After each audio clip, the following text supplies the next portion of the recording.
আসসালামু আলাইকুম everyone, welcome back to my another video.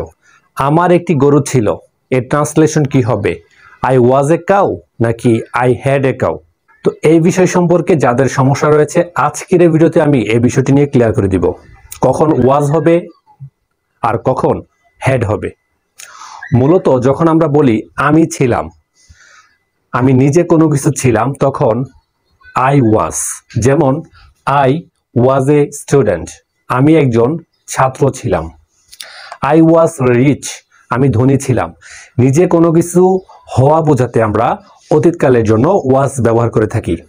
আর যখন আমার কোনো কিছু ছিল, আমার ছিল, আমি নিজে ছিলাম না, আমার ছিল। যেমন আমার একটি গরু ছিল, আই হ্যাড এ কাউ, আমার একটি গরু ছিল। আই হ্যাড এ বাইক, আমার একটি বাইক ছিল।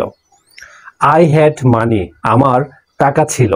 অতীতকালে কোনো কিছু ছিল বা আমি ওই জিনিসের মালিক ছিলাম বোঝাতে আমরা হ্যাড ব্যবহার করি।